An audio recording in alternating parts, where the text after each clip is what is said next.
साथियों, हमारी सरकार ने पहले दिन से ही अपनी गवर्नेंस को गरीब की गरिमा, गरीब के कल्याण और गरीब के सशक्तिकरण पर केंद्रित रखा है।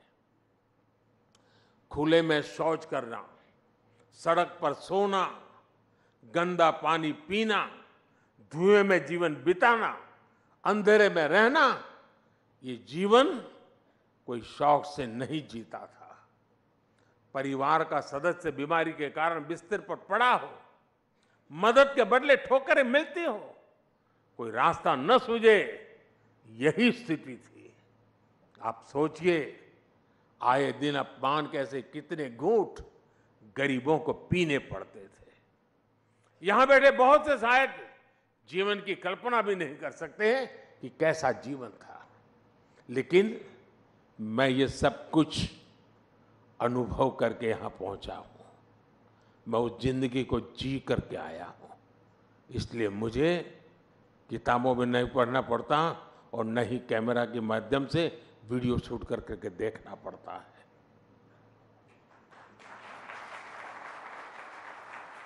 और इसलिए हमारी सरकार की जितनी भी फ्लैगशिप योजना है, उनमें आपको गरीब के, सामान्य जन के इस दुख दर्द का भी इलाज मिलेगा।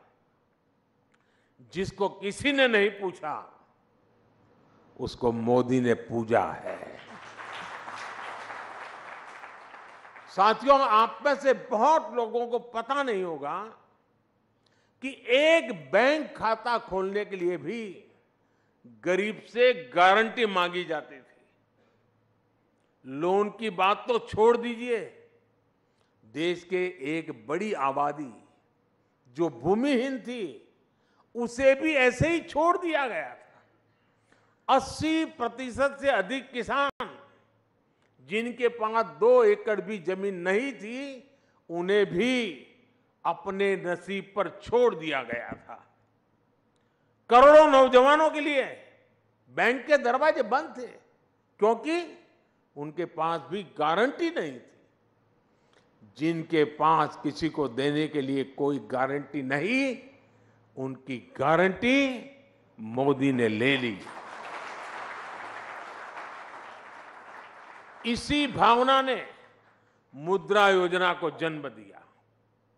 इसके तहत लगभग 30 लाख करोड़ रुपए, 30 लाख करोड़ रुपए हमने बिना गारंटी गरीब युवाओं को दिए हैं। इसी भावना ने सेल्फ हेल्प ग्रुप के अभियान को गति दी, जिससे आज 10 करोड़ बहनें जुड़ी हैं। इसी भावना ने रेहड़ी ठेले, फुटपाथ पर काम करने वालों के लिए पीएम स्वनिधि योजना को जन्म लिया। इसी भावना ने हाथ के कौशल से आजीविका कमाने वालों के लिए पीएम विश्वकर्मा योजना को जन्म दिया। इसी भावना से छोटे किसानों के लिए पीएम किसान सम्मान निधि को जन्म दिया। इसके तहत उन्हें करीब 3 लाख करोड़ रुपए मिले हैं। कल्पना कीजिए, अगर नीयत न होती, मोदी की गारंटी न होती, तो क्या होता। आज जो ये मोदी की गारंटी का इतना सकारात्मक प्रभाव है, वो किसी विज्ञापन की मोहताज नहीं है। मोदी उस गरीब की गारंटी बना है जिनकी कोई गारंटी नहीं लेता था। इसलिए देश का हर गरीब आज मोदी की गारंटी पर विश्वास करता है। और मैं फिर कहूंगा, ये तो कुछ भी नहीं है, अभी तो और भी आगे जाना है।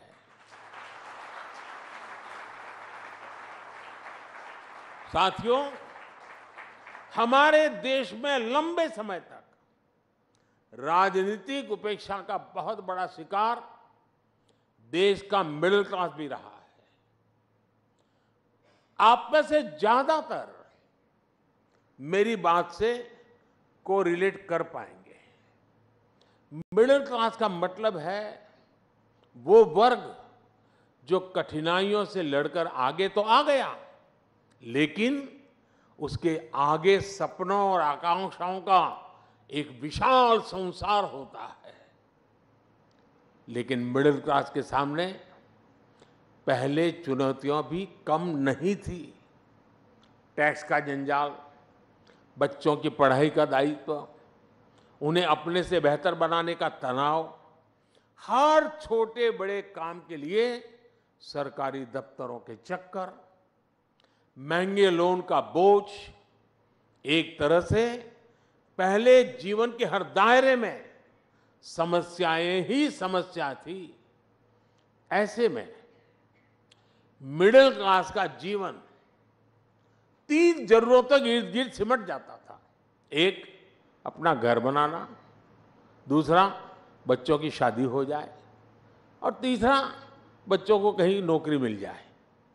उसका जीवन बस इसी आधार पर सिमट जाता था।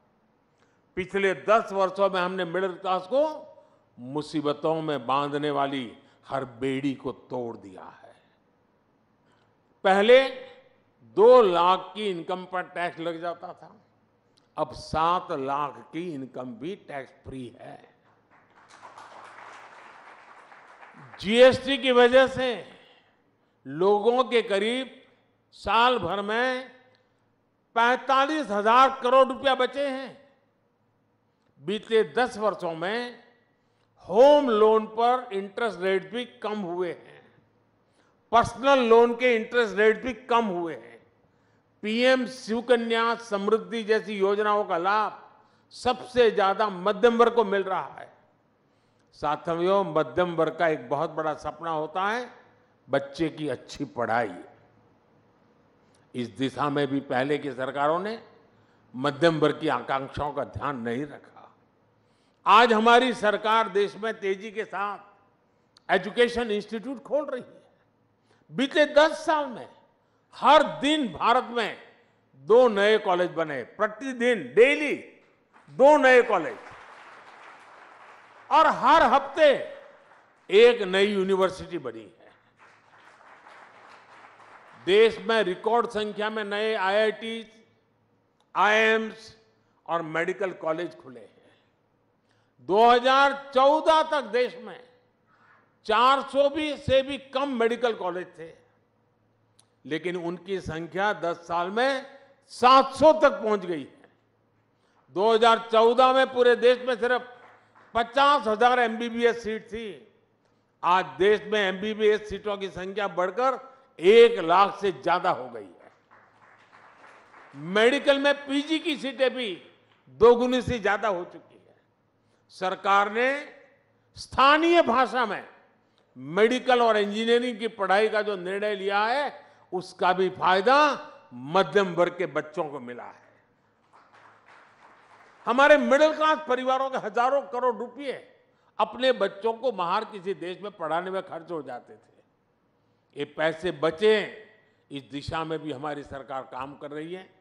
आज दुनिया के एक से बढ़कर एक विश्वविद्यालय यहां भारत आकर अपना अपना कैंपस खोलना शुरू किया है।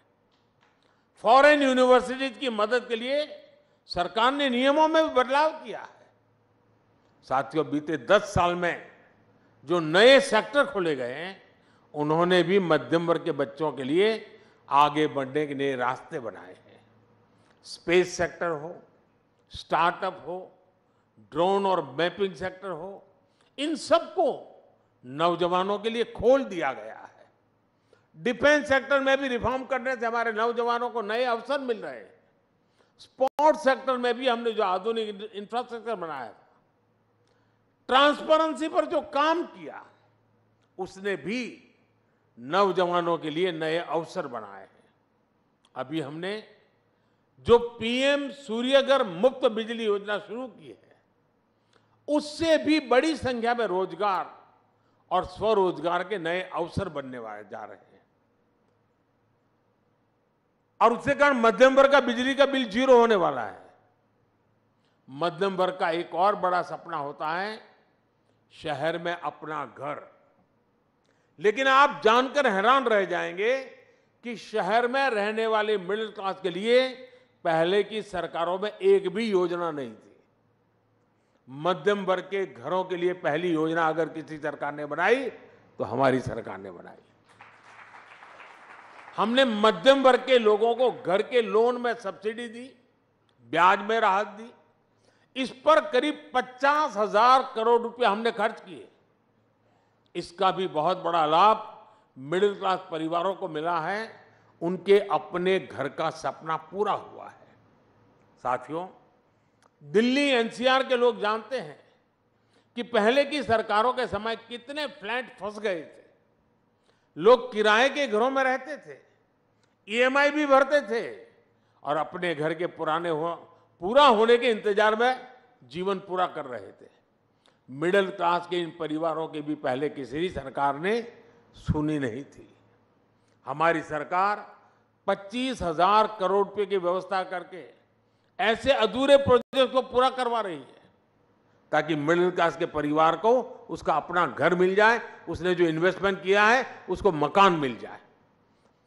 ऐसी परेशानी फिर ना हो, हमने इसके लिए भी रेरा कानून बनाया है। आज करीब 1.25 लाख बिल्डिंग प्रोजेक्ट्स रेरा के तहत रजिस्टर्ड है। अब कोई ये मनमानी नहीं कर सकता कि किसी मिडिल क्लास के व्यक्ति का घर फंसा दे या अधूरा छोड़ दें। और ये काम मध्यम वर्गीय परिवारों के जीवन में बहुत बड़ा राहत का काम है और ये ही तो मोदी की गारंटी है।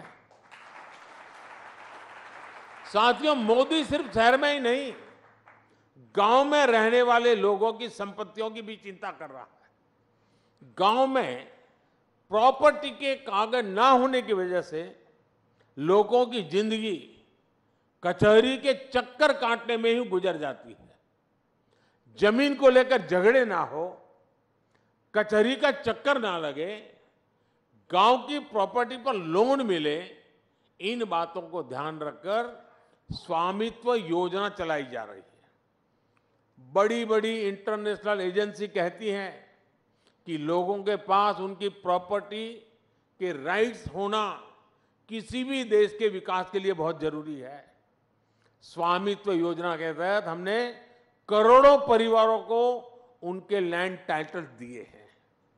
आज देश के गांव-गांव में ड्रोन की मदद से मैपिंग का काम चल रहा है, प्रॉपर्टी के राइट देने का काम चल रहा है और इससे भी रोजगार के कितने मौके बनते हैं, आप अंदाजा लगा सकते हैं।